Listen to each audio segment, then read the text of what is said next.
성도 여러분 안녕하십니까? 이번 예수제자학교 제1강을 소속 목사 임상국 목사가 맡게 되었습니다. 저에게 주어진 강의 제목명은 선교의 성경적 이해.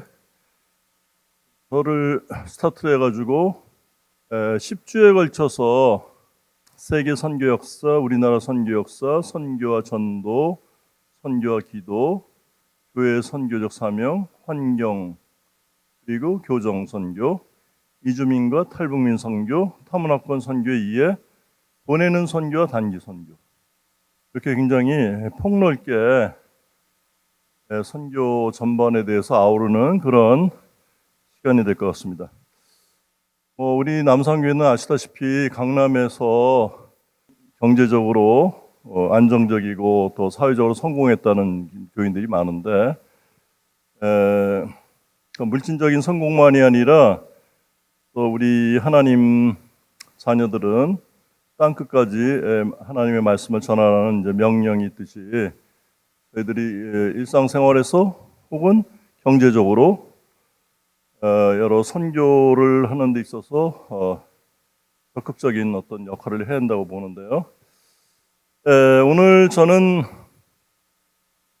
하나님의 선교를 얘기할 때 특별히 우리가 교회의 선교 얘기하면서 예수님 시대에 예수님이 12제자 삼는 과정도 중요한 선교 과정이었다. 그 다음에 예수님을 실질적으로 만나지는 못했으나 예수님의 영과 부활하신 주님을 만났던 바울에 의해서 본격적인 소아시아를 비롯한 로마 제국 시대에 복음을 전했던 그러한 아주 역동적인 전도 사역의 선교 사역의 그 기록을 우리 신약성서 책이 증언하고 있습니다.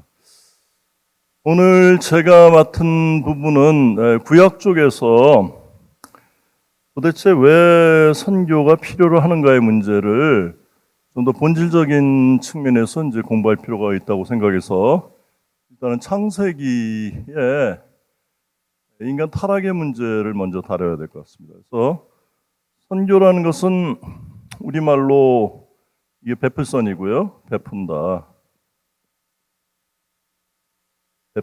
베푼다라는 베풀선이고 이제 가르칠 교, 가르침이라는 얘기인데 이것은 이제 뭐 한자적인 뜻입니다만은 저는 선교를 영어로 얘기할 때 이제 미션이라고 해서 미션. 굉장히 미션이라는 단어에는 굉장히 이제 포괄적인 의미가 있다는 걸 알게 됩니다. 제가 지금 방금 말씀드린 것처럼 도대체 왜 선교라는 것이 필요한가? 그리고 왜 하나님께서는 이 선교를 그렇게 땅끝까지 가서 전하라라고 하는 명령을 내렸는가? 이런 거는 우리가 잘 아는 것 같으면서도 깊이 생각해 보면은 어디서부터 우리가 출발했는가 이런 약간의 당혹감에 직면하기도 합니다.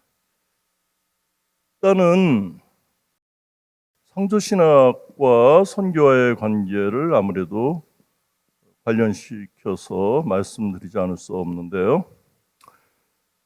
우리 창세기에 따르면은 1일부터 6일간에 이 시간은 하루가 24hours라는 24시간의 시간이라기보다는 하나님의 시간이죠. 그러니까 하나님의 시간인데 여하튼 6일간의 창조는 대단히 아름답게 지어졌고 그래서 하나님은 이 창조의 결실에 대해서 히브리어로 토브 메오드 대단히 좋다, 대단히 마음에 흡족하다 이렇게 말씀하셨어요. 토브가 좋다라는 히브리어고 메오드란 말은 그런 히브리어예요. very much, 대단히 이런 뜻이 있습니다. 토브 메오드. 그래서 6일간의 만족에 창조에 대해서 하나님 만족하시면서 7일째 샤바트라고 하는 안식일이라는 말은 실질적으로는 멈추다 이런 뜻이 있어요. 뭐를 멈춥니까? 하나님의 6일간의 창조 행위를 멈추는 거죠. 하나님도 6일간의 창조 이후에 깊은 휴식의 단계에 들어가셨다는 걸 알 수 있어요. 그리고 하나님은 또 신명기라든지 출애굽기에 안식일을 지켜 거룩하게 하라, 안식일을 거룩하게 지켜라 해서 이 휴식의 안에는 이 거룩성에 대한 하나님의 거룩성, 어떻게 보면 창조의 일종의 균형이랄까요? 균형? 창조의 균형, 창조의 위안, 또 마음의 평안, tranquility, 마음의 그 평안함, 조용함, 고요함. 이거는 일종의 치유와 회복과 새로운 재창조를 위한, 새로운 재창조를 위한 리프레시 되는 시간이라고 볼 수 있는 거죠. 그래서 성서에서는 굉장히 안식일에 휴식을 굉장히 중요하게 보고 안식일에 이 거룩성에 참여하면서 하나님이 거룩하듯이 너희들도 거룩해야 된다. 하나님이 온전하듯이 너희도 온전해야 된다. 이런 식의 인간에 대한 하나님의 형상성, 인간에 대한 하나님의 형상성의 복원을 강조하셨던 그런 말씀들을 우리가 구약 성서 이것저것에서 찾아볼 수 있습니다. 선교와 관련돼서 이 창조 신학을 말씀드린 것은 아시다시피 아담과 하와의 에덴 동산의 추방 이후로, 에덴 동산이라는 것은 낙원이라고 볼 때는 그 신락원, 우리가 살고 있는 것은 낙원을 상실한 곳이기 때문에 로스트 파라다이스에 살고 있는 거죠. 이것은 바로 이 에덴 동산에서 하나님과 가장 영적이고 깊은 소통, 커뮤니케이션을 나눴던, 그리고 그때 표현했던 창세기의 내용은 하나님이 마치 사람처럼 친근하게 와닿으시고 인간에게 말을 거시고 저녁바람이 불 때 하나님이 발자국 소리를 내시면서 아담과 하와로 다가오시는 이런 신인동역론적 대단히 친밀한 모습의 하나님을 그리고 있어요. 창세기에 따르면은. 그러나 여튼 하나님의 명령이었던 선과 악을 아는 나무의 열매만은 먹지 말라는 것에 대한 명령이 위배가 되면서 결국 하나님은 낙원으로부터 추방을 시켰다. 자, 그러니까 우리 인류는요, 추방된 존재인 거죠. 추방된 존재다. 그래서 아담과 하와가 이어서 이제 가인과 아벨의 아들 낳으면서 또 제사가 거부당했던 가인이 자기 동생을 돌로 쳐서 죽이는 이러한 살인의 그 비극적인 역사를 기록하면서 가인이 에덴 동쪽으로 추방당하면서 어떻게 되죠? 에덴의 동쪽인 놋이라는 지역, 놋이라고 하는 지역에서 인류 최초의 도시를 짓는데 그 도시 이름이 에녹이다. 근데 사실은 가인이 어떤 여인과 만나서 첫 아이를 낳았는데 그 아들 이름이 에녹이다. 그래서 그 도시의 이름을, 아들의 이름을 따서 에녹성이다 이렇게 얘기를 했는데, 중요한 것은 성서에서 얘기하는 에덴 동쪽에 추방당했던 땅이 놋이라는 곳인데, 놋은 사실은 히브리어는 노드라고 하는 단어예요. 노드. 이 단어에는 방랑, 원더링, 흔들림, 생의 불안정을 나타내는 그 뜻을 담고 있습니다. 노드라고 하는. 그래서 노드라고 하는 지역, 놋이라고 하는 지역은 즉 인류가 하나님으로부터 추방돼서 자신들의 불안정성을 극복하기 위해서 만든 곳이 에녹이라고 하는 도성이에요. 도시를 만들었다. 그래서 추방된 존재가 자신의 불안정성과 심리적인 불안 등등을 프로텍트, 보호하기 위해서 도시를 만들었다. 그래서 도시의 문명이 인류 전체의 문명의 출발점, 시원이었다고 말씀드릴 수 있습니다. 도시 문명. 오늘 지금 이 선교를 얘기하는 것은 바로 우리 인류가 하나님으로부터 단절되고 추방당했기 때문에 본질적으로 인간이 하나님의 형상으로 빚어져서 대단히 인간 안에는 신적인 속성이 있잖아요. 뭐 여러분들 그 뛰어난 머리라든지 어떤 감수성이라든지 창의성 이런 것들은 다 하나님 안에 숨어 있는 하나님의 형상성이라고 볼 수 있는 거죠. 그렇게 말씀드릴 수 있는데 이 신의 형상을 받은 인간이 타락을 통해서 하나님과의 관련의 관계성이 단절됐다. 관계성이라는 게 쉽게 얘기해서 대화, 커뮤니케이션, 대화가 단절된 거 아니겠습니까? 그렇기 때문에 관계성의 단절로 인해서 인간은 깊은 불안과 절망, 그래서 키에르케고르 같은 사람은 이 절망은 죽음에 이르는 병이다 이렇게 얘기를 하는데, 이 죽음 이런 등등의 인간이 유한성이라고 하는 원래는 에덴 동산에 있었을 때는 뭐 생물학적인 존재로 볼 때 몇 살까지 살까?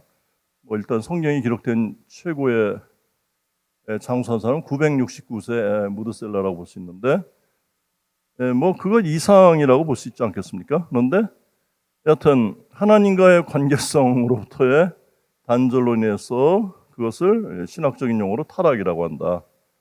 타락은 영어로는 fall이라고 그러죠. 떨어졌다 이거죠. 어떤 곳에부터 밑으로 떨어졌다.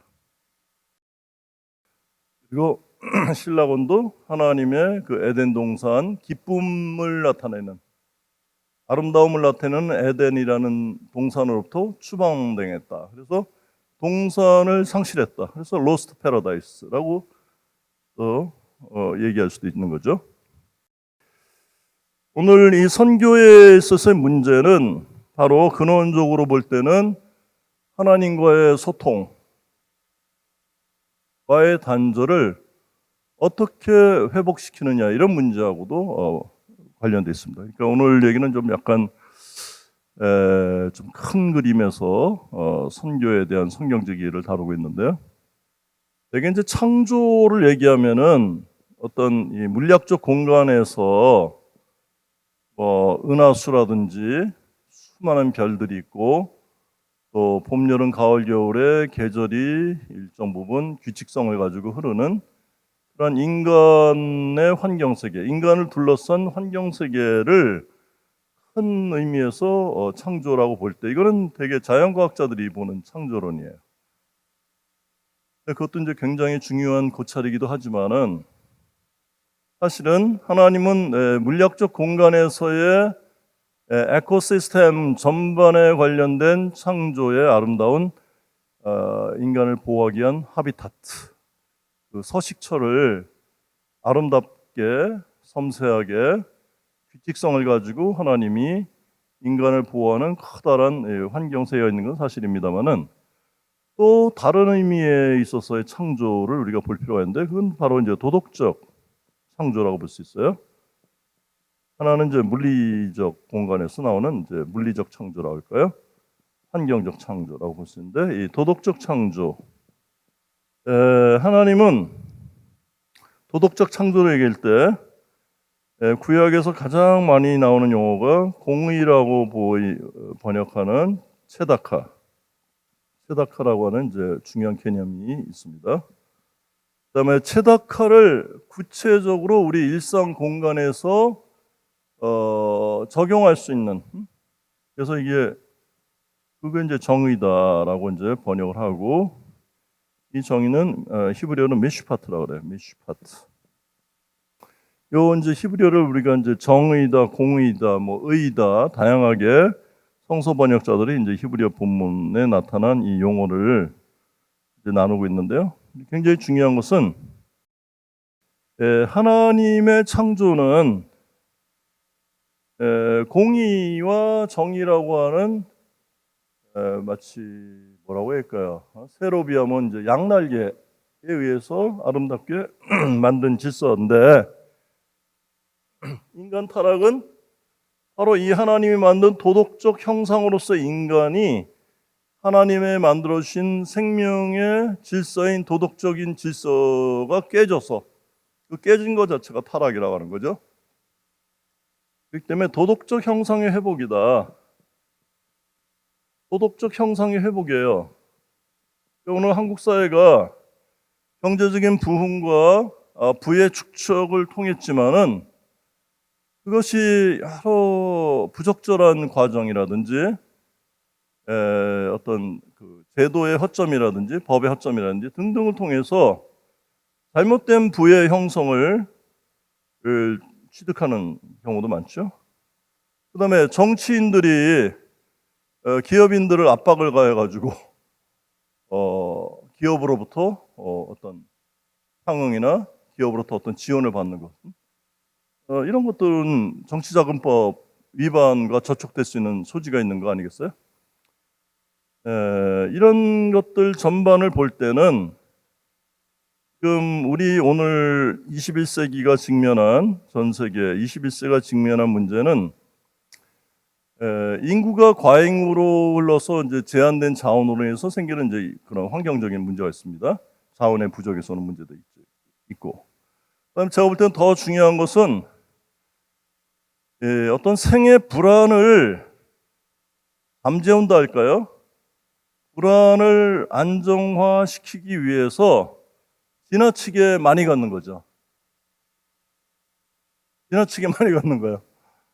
몇백억, 몇천억, 물론 그 다수가 하는 건 아닙니다만은, 그래서 결국은 이 탐욕이라고 하는 인간의 타락의 본질적인 타락의 그 현상학적인 증거는 뭐냐? 이거는 인간이 불안으로 인해서 불안을 잠재우기 위해서 뭔가를 집착하고 뭔가를 과잉적으로 많이 갖고자 해서 생기는 문제가 큰 거죠. 이거는 전부 다 그 심리학적인 요소도 물론 있지만은 심리학적인 불안이에요. 그다음에 이거는 개인 심리학적으로 그렇지만 사회 전반이 갖고 있는 사회 심리학적인 불안정성이 있어요. 이런 것들은 근본적으로 어디서 오는가? 제가 볼 때는 창조주 하나님으로부터 단절해서 오는 거라고 생각합니다. 그래서 이 선교를 좀 크게 포괄적으로 볼 때는, 선교는 아까 말씀드린 것처럼 하나님의 진리의 가르침을 베푼다. 진리를 모르는 사람들에게. 그런 문자적인 의미도 있습니다만은, 이 선교적인 혹은 선교학적인 이 개념은 근본적으로 하나님과의 복원의 관계, 하나님의 형상성의 회복, 특별히 도덕적 형상성의 회복이라는 게 굉장히 중요한 것이 아닌가 이렇게 생각합니다. 자, 여기에 대한 관련된 본문을 좀 보면요, 제가 좋아하는 이사야 42장을 한번 찾아보기로 합시다. 이사야서 42장의 1절부터 4절의 말씀을 좀 읽겠습니다. 요 이사야서는 되게 이사야에 나타난 일종의 선교 개념이라고 할까요? 이사야서에 나타난 내용을 다루는데, 되게 1장부터 39장이 기원전 8세기의 시대상을 다루고 있다 그래서 이거를 첫 번째 제1 이사야다 이렇게 얘기를 해요. 그 다음에 지금 우리가 다루고 있는 읽어야 될 40에서 55장, 이거를 이 제1 이사야와 약 한 150년 정도 시대적인 격차를 보이기 때문에 제2 이사야다 이렇게 얘기하는데요. 오늘 제2사야 본문에 나타난 일종의 선교 개념을 오늘 이 말씀을 함께 읽음으로써 우리가 검토해 보기로 하겠습니다. 이사야 42장 1절부터 4절 읽겠습니다. 내가 붙드는 나의 종 내 마음에 기뻐하는 자 곧 내가 택한 사람을 보라. 내가 나의 영을 그에게 주었은즉 그가 이방에 정의를 베풀리라. 자 보세요. 여기서 나타난 게 지금 일단 정의를 베푼다라고 하는 이제 정의 개념이 나와요. 정의. 이게 아까 얘기했던 미시파트라고 하는 히브리어예요. 정의는 샤파트가 분쟁을 조정하다, 심판하다, 재판하다 이런 뜻이 있고 여기다가 명사형 접도 미를 넣어가지고 미시파트. 그래서 이게 정의가 되는 거죠. 왜냐하면 재판이나 판결은 공정성에 근거돼서 증거에 근거돼서 이제 판결을 하게 되는데 이때 이 판결 분쟁을 조정할 때 필요한 이 공적 권위를 갖고 있는 판결은 이 정의라고 하는 중요한 공정성, 형평성, 균형성을 담보하는 거죠. 그러니까 이 이사야서 42장 1절 지금 하나님께서 내가 사랑하는 종, 붙드는 종, 내가 마음에 꼭 들어하는 이 사람에게 어떤 미션, 선교적 사명을 줬는데 그것은 뭐냐? 이방이라는 것은 이스라엘 외의 모든 민족이죠. 그죠? 세계 열방. 이방 나라에 뭐를 지금 가르쳐 준다는 얘기예요. 하나님의 정의를 가르쳐 준다는 얘기죠. 하나님의 정의. 이방인 특별히 이 이스라엘 사람들이 포로로 끌려갔던 제국은 바벨론 제국이에요. 당대 세계 최고의 세계 제국인데 이 세계 제국의 정의는 뭐예요? 역시 힘이죠, 힘. 파워. 제국의 파워, 권력과 질서. 파워 앤 오더에 근거돼서 움직이는 세계관이죠. 그런데 이 제2사야는 587년에 본격적으로 바벨론 포로가 시작되고 사실은 10년 전에 597년에 여호야긴 왕을 비롯해서 에스겔 같은 중요한 국가 지도층들이 이제 제1차 바벨론 포로, 2차가 본격적으로 끌려간 게 587년. 그 이후로 바벨론에 끌려가서 제2사야 같은 경우는 아마도 이 587 이후에 끌려가서 바벨론 땅에서 태어난 뉴 제너레이션일 가능성이 굉장히 높아요.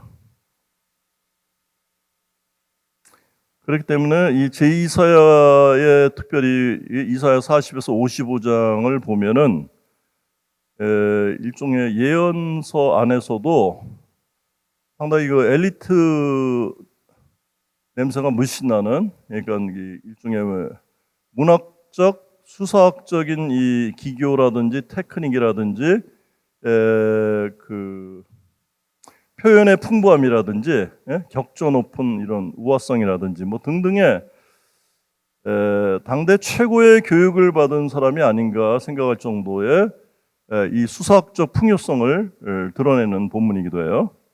제2사야. 저는 바벨론 제국에 그때 무슨 어떤 바벨론 제국에 어떤 대학이 있어서 그 대학에서 공부를 많이 했다 이렇게 단정 지을 수는 없으나 굉장히 바벨론 제국의 주류 사회의 지적인 세계에 적극적으로 참여했거나 혜택을 받거나 그들의 일종의 국가적인 지적 펀더멘털의 제국이죠. 제국의 엘리트 교육을 받았던 인물이 아닌가. 마치 모세처럼 에집트 궁중에서 최고의 그 지도자 교육을 받은 모세와 같은 사람이 아닌가 이렇게 개인적으로 추론하고 있습니다. 여튼 제2사야의 경우는 뭐를 얘기하냐? 정의의 문제를 다루고 있어요. 정의. 세계 질서의 정의는 얘기했던 파워 앤 오더예요. 바벨론 제국의 국가적인 파워, 국가 경쟁력이든 국방력이든 뭐 그들이 갖고 있는 테크놀로지, 기술력이든 여튼 이 힘에 기초된 질서다. 그다음에 힘에 기초돼 있다. 그다음에 그들이 형성한 제국적 질서. 이것이 바벨론 제국의 입장에서는 그 국가적 정의죠. 이 사람들이 볼 때는.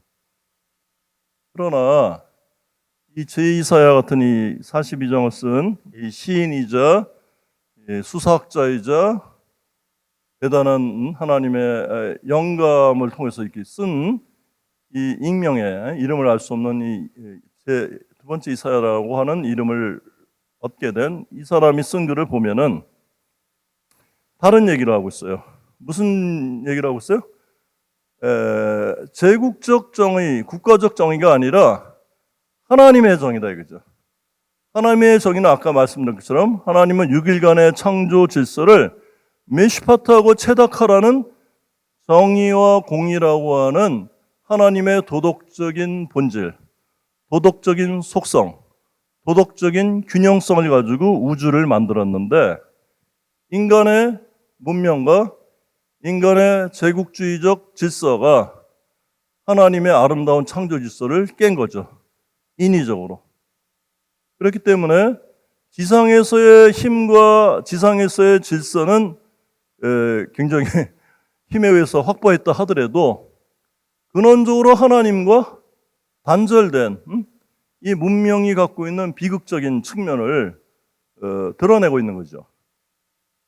그런데 이 이사야 같은 이 사람은 이 분명의 역사, 이 문명의 역사 이면에 그래서 이걸 뭐 학문적으로 메타히스토리아 뭐 이렇게도 얘기해요.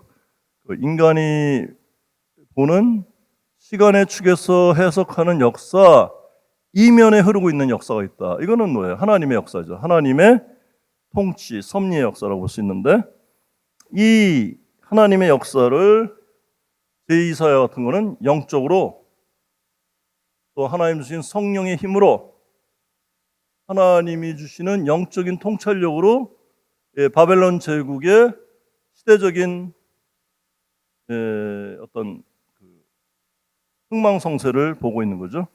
뭐 제2사야 바로 이후에 이제 페르시아 제국이 등장하면서 그 세계 최고의 제국이었던 바벨론 제국이 역사의 지평에서 사라지게 됩니다.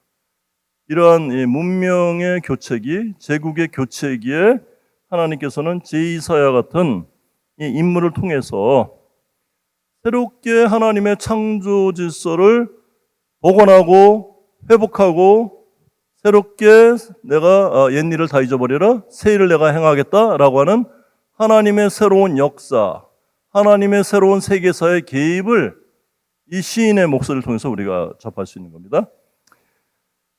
이어서 2절을 보겠습니다. 그는 외치지 아니하며 목소리를 높이지 아니하며 그 소리를 거리에 들리게 하지 아니하며. 어떤 강한 웅변조의 목소리로 이 압도적인 볼륨감을 가지고 타자를 압도시키는 방식이 아니라 그거는 제국주의, 제국이 하는 방식이죠. 힘에 기초된 어필링. 근데 그게 아니라 그죠? 외치지 않는 목소리라는 게 뭐예요? 인간의 깊은 내면과 인간 영혼, 인간 정신의 깊은 심연, 깊은 곳에 울림을 주는 소통 방식이죠. 울림을 주는. 자, 그래서 제가 좋아하는 유명한 3절. 상한 갈대를 꺾지 아니하며 꺼져가는 등불을 끄지 아니하고 진실로 정의를 시행할 것이며.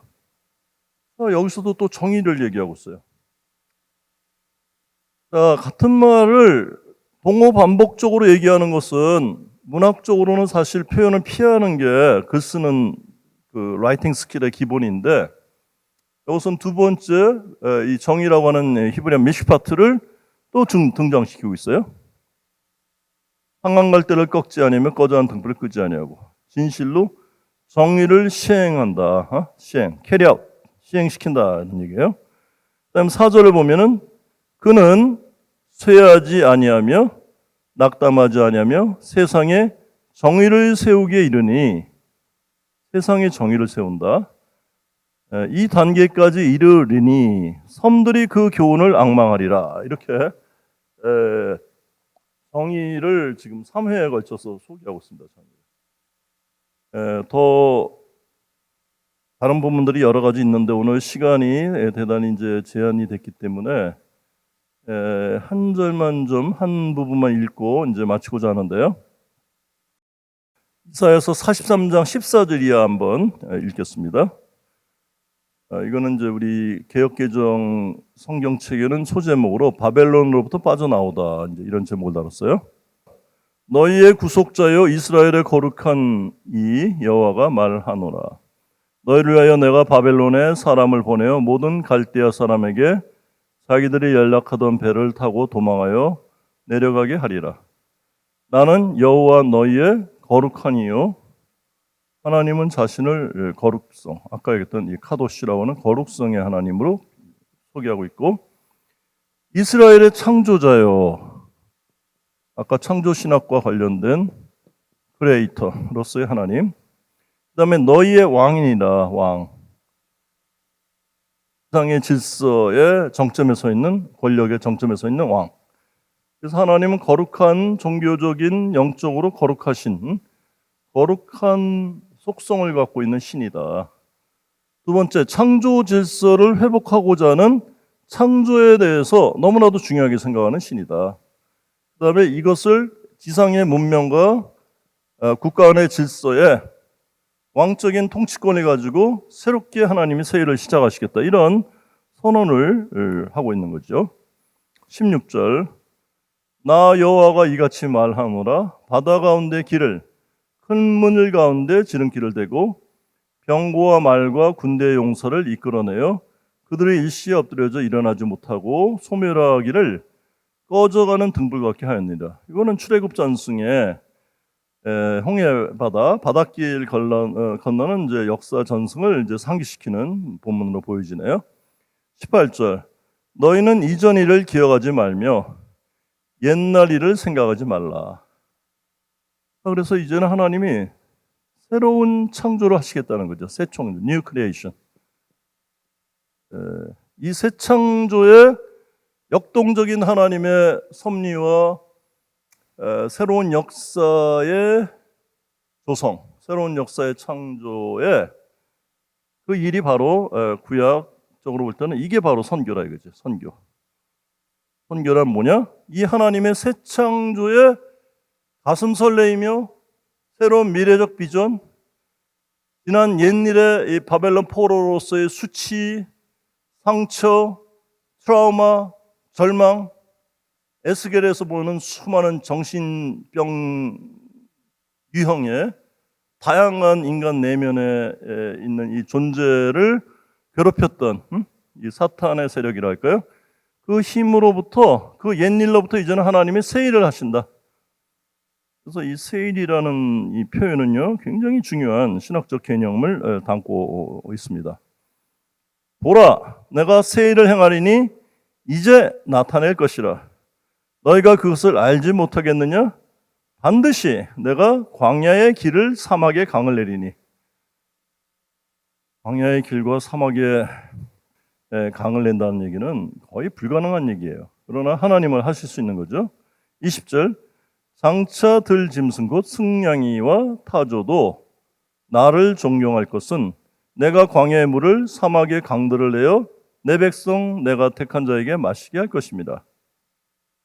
이 들짐승조차도 하나님을 존경한다, 이런 재미있는 표현을 쓰고 있네요.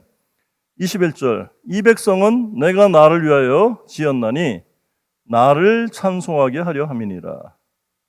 자, 오늘 선교와 관련된 본문들을 좀 읽었는데요. 오늘 이 말씀이 오늘 제 강의의 결론에 아주 딱 들어맞는 말씀이 되겠습니다. 그것은 뭐냐? 인간 창조의 목적. 인간 창조의 목적. 그러니까 결국은 이제 창조가 타락을 통해서 인간이 도시 문명을 만들잖아요. 도시 문명은 기본적으로 힘에 기초된 질서라 이거죠. 그리고 인간이 만든 수많은 역사의 업앤다운은 힘의 부의를 차지하기 위한 전쟁의 역사예요. 전쟁의 역사. 전쟁사다 이거죠.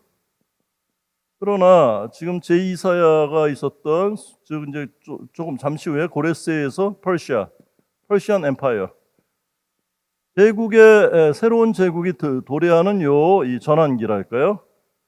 요 중간기에 하나님께서는 제2사야와 같은 이 감성이 강한 시인적 기질의 이 예언자를 일으키셔서 오늘 우리에게 하시는 말씀은 이렇습니다. 21장, 즉 전쟁사에서 새롭게 창조하신다. 새로운 창조를 통한다. 이것이 일종의 구약적으로 보면 그것이 선교인 거죠. 선교.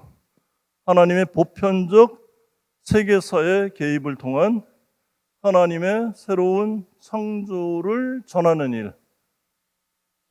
복역의 때가 끝났다? 이미 그 복역 기간 너네들이 받을 형벌을 2배나 치렀다?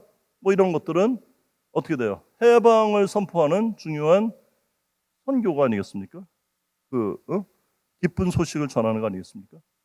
이런 것이 제2사야의 부분에서 보여진다는 것은 너무나도 감사한 일이 아닐 수 없습니다. 자, 21절 읽고 강의를 마치고자 합니다. 이 백성은 내가 나를 위하여 지었나니. 자, 우리 인간의 창조 목적은 하나님의 기쁨. 하나님의 기쁨을 위해서 우리 인간을 창조했기 때문에 우리가 이렇게 자본주의 사회에서 끊임없이 생산이라고 할까, 프로덕티브한 게 이제 굉장히 중요하다고 생각하는 이 문명에 살잖아요.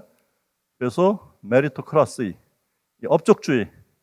그래서 얼마나 내가 결과물을 냈는가. 이런 일종의 이 강박, 사회적인 이 강박에 의해서 이제 형성된 게 일종의 문명의 형성이라고 볼 때 우리는 일을 하고 생산하는 존재가 아니라 하나님의 기쁨이 되기 위해서 만들어졌다 이거죠. 우리 인간의 창조 존재 목적이 뭐냐?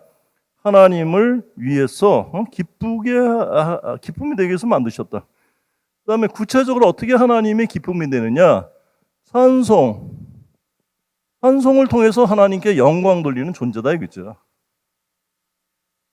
그렇다고 우리가 생산적인 노동을 하지 않는다 이런 얘기는 아니에요. 그러나 인간의 창조 목적은 하나님의 기쁨이 되시기 위해서 우리를 만드셨고 우리는 하나님의 존재 안에서 우리의 인생을 기뻐하는 거죠.